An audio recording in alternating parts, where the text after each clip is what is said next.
Ең алдымен маған зор сенім артып, қолдау көрсеткен барша Қазақстан халқына алғыс айтамын.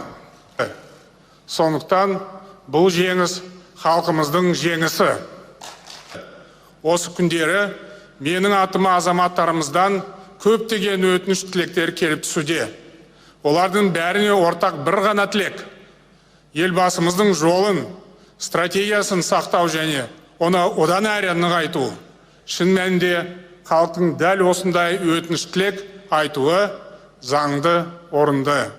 Себебі қазіргі дамыған Қазақстан бұл ең алдымен елбасының арқасы. Ең бірінші, азаматтар барлық жерде әділдік орнауын қалайды.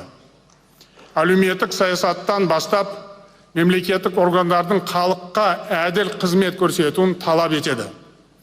Халықты толғандырып отырған басты мәселе табыс көлемінің азаюы.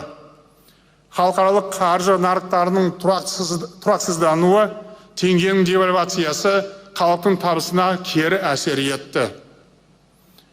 Миллионнан астам азаматтарымыз банктен несие алуға мәжбүр болды. Табысы жоғары және төмен азаматтардың арасындағы алшақтық біздің қоғамды мазалайтын тағы бір өзекті мәселе. Әрине, мұндай құбылыстар бүкіл әлемде бар, дегенмен тоқмейілсіп отыра беруге болмайды. Сондықтан дәл осы өткір әлеуметтік, экономикалық және саяси мәселені шешу, ортақ мерзімді кешенді шаралар қабылдау қажет. Қоршаған ортаның қазіргі мүшкіл халі көпшіліктің көкейіндегі мәселе. Сондықтан елімізге бірыңғай экологиялық саясат қажет. Қоршаған ортаны қорғау жүйесіне серпін беретін жаңа экология келесі өзекті мәселе: халықты сумен қамтамасыз ету. Таза ауыз су әрбір үйде, әрбір отбасында болуы міндет.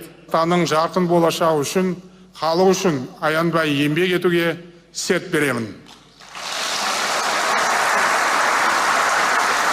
Баршаңызға амандық, құт береке тілеймін. Қасиетті отанымыз Қазақстан Республикасы жасай берсін.